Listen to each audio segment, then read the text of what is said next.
Bonjour, je suis Hélène Frébourg, je suis la créatrice de ce podcast Mieux vivre avec la fibromyalgie, mieux vivre avec la maladie chronique. Je suis malade depuis plus de 25 ans. Alors j'ai traversé tous les hauts et les bas de la fibromyalgie, tout ce labyrinthe dans le brouillard. J'ai changé tout mon écosystème de vie et petit à petit, je retrouve le soleil et les couleurs de la gourmandise de la vie. Alors je souhaite partager mon témoignage de malade et faire savoir qu'on peut mieux vivre avec la fibromyalgie, mieux vivre avec la maladie chronique. J'ai écrit un livre pour témoigner sur mon parcours de malade, de l'intime à l'universel. Et dans cette saison 1 du podcast, je viens vous partager les 21 chapitres de mon livre. Allez zou, roule ma poule!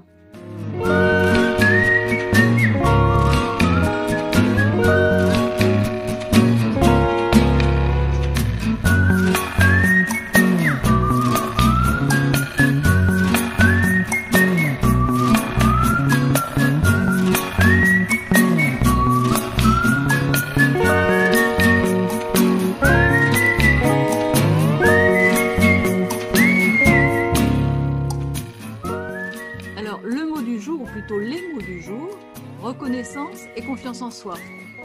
Tu nous racontes le chemin ?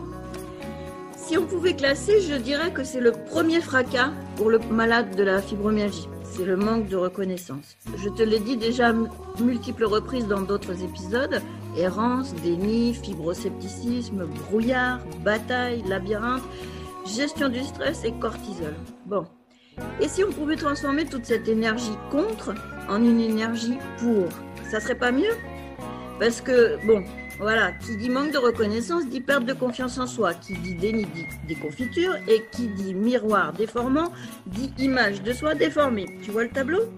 La stratégie d'adaptation ne peut fonctionner qu'à ce prix. La confiance en soi ne peut être restaurée que si le malade est cohérent avec lui-même et libre de ses choix.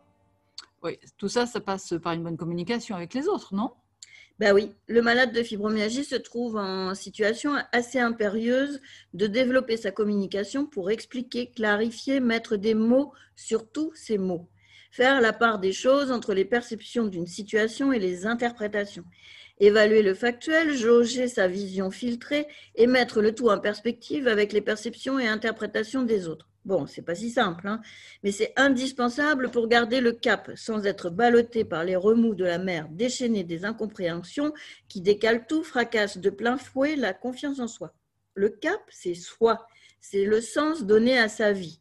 Voilà pourquoi ça nous ramène vers le coaching, car travailler sur le sens de sa vie, c'est vraiment un gros chemin à cheminer. Alors, dans ton livre, si je me souviens bien, tu as détaillé les émotions et ça t'a amené à la psychologie positive. Tu peux nous en parler un peu ? Oui, je souhaite vraiment mettre en avant ici les énormes ressources de la psychologie positive. Penser de manière positive est une attitude mentale qui permet de faire pénétrer dans l'esprit des pensées, des mots, des images qui contribuent au développement de soi et à la réussite. Il s'agit de la capacité à voir les choses sous un angle positif. C'est un choix conscient de perception. Penser positif revient à voir d'abord ce qui va bien plutôt que ce qui va mal. C'est être constructif, penser le futur et les solutions plutôt que de s'appesantir sur le passé et les problèmes.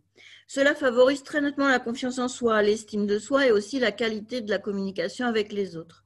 D'ailleurs, Martin Seligman, le père de la psychologie positive, a construit sa théorie du bonheur authentique en proposant 3 grandes pistes.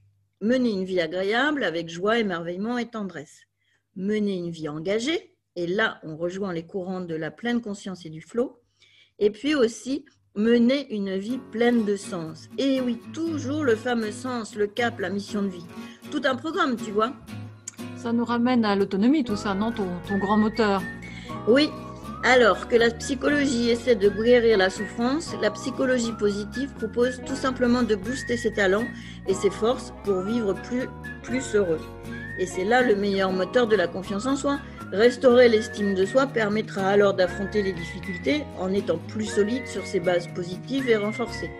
C'est la route de l'autonomie, tout simplement. Évidemment, c'est pas facile tous les jours. Alors, allez-y, ferme ta gueule et roule ma poule. Le mot de demain ? Petit pas.